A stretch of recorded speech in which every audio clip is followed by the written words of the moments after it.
What in the world happened to the passengers at this airport? That was the question that first came to my mind when I read that once again a HAZMAT team was deployed to clear a terminal at London's ultra-busy Heathrow Airport. A terminal at Heathrow Airport has been evacuated while emergency services respond to what's been described as a possible hazardous materials incident.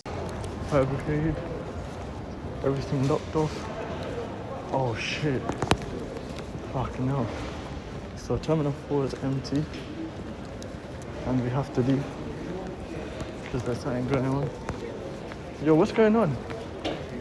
Chemical accident. Chemical? You're lying. Oh shit.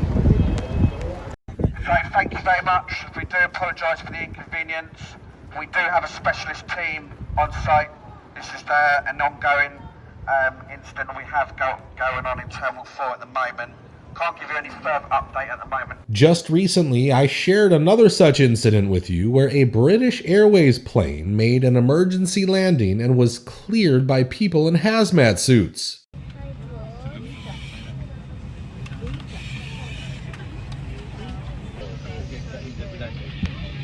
And what's crazy is that in both these incidents, multiple people got sick and had to be treated by the paramedics. All their symptoms showed they possibly inhaled toxic fumes, and yet just like last time, the hazmat team found nothing, and after a few hours, they once again opened the terminal for normal operations. Look, in an airplane, we can say passengers got sick because of some pressure change, but clearly something hurt the people on the ground, and yet they didn't find anything. Does that make any sense? Because to me, it just looks like they're covering up the truth, and that's pretty damn scary. And speaking of scary, the connection between Jeffrey Epstein and our sitting president is really starting to freak people out. I'm sure you know the Oversight Committee has just released a birthday card, which was allegedly signed by President Trump. Democrats have released a suggestive birthday letter to Jeffrey Epstein, signed apparently by Donald Trump. Now, as you can see, the card seems to have a drawing of a female body on it, and back in July, when the Wall Street Journal reported this, the president responded with these words. Do you think that drawing, I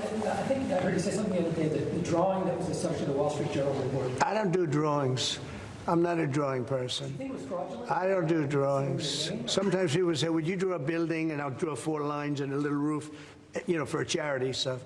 But I'm not a drawing person. I don't do drawings of women, that I can tell you. They say there's a drawing of a woman, and I don't do drawings of women. Now, people were quick to point out that the signature on the card matches the president's signature from earlier documents. The card was also part of Epstein's birthday book from 2003, and it was handed over by his estate. Interestingly, it contains a pretty intimate message, which would be nice to receive from a close friend. And this wouldn't be so out of the ordinary, since we all know about President Trump's friendship with that monster. We also know that he cut things off with Epstein after he was convicted and even helped the victims. Back in 2009 and several times after that, he didn't think that it was a hoax then. In fact, he helped me. He got on the phone. He told me things that were helping our investigation. Now, our investigation wasn't looking into him, but he was helping us then. He didn't treat this as a hoax. So at this point in time, I would hope that he would revert back to what he was saying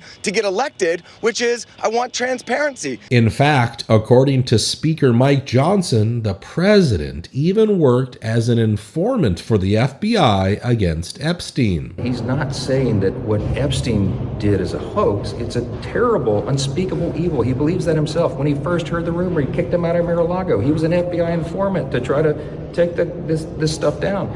The president knows and has great sympathy for the women who've suffered these unspeakable harms. Of course, people were shocked to learn that our sitting president used to be an FBI mole, and that's probably why the speaker tried to correct his earlier statement. Was he ever asked to wear a wire or anything like that? I have no idea. No, I'm not saying that. I have no information about that whatsoever. I was repeating what has been common knowledge for a long time.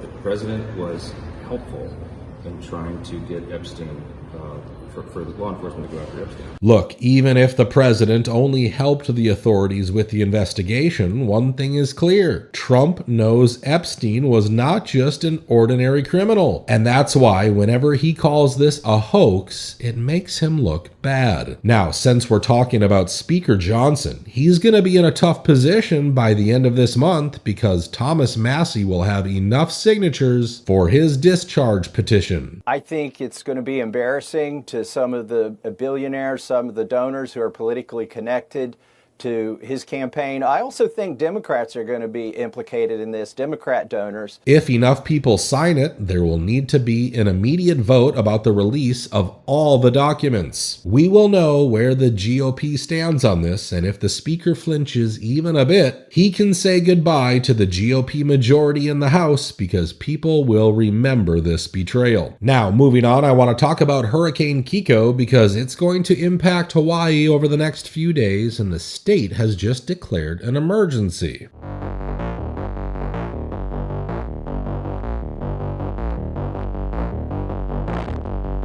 Acting Governor Sylvia Luke issued an emergency proclamation today declaring a state of emergency across Hawaii ahead of Hurricane Kiko. Luckily, the hurricane seems to be growing weaker, but it could still cause intense rain and flooding in the coastal communities, so the emergency declaration makes sense. We know how bad it can get when thousands of people try to evacuate in some parts of Hawaii.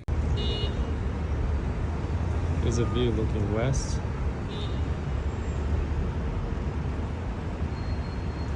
So I'm happy that at least the local authorities are taking the threat seriously. Another piece of news I want to discuss concerns Puerto Rico because something massive is going on there.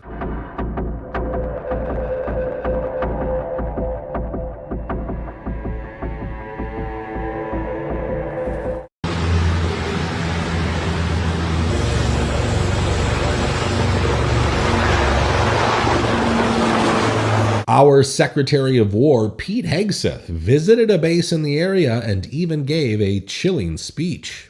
Now, the reason I like the name War Department so much is not because I love war. I don't, and neither do you. It's because I seek and love peace. And those who love and long for peace must prepare for war. We are in the Strength Department of peace through strength.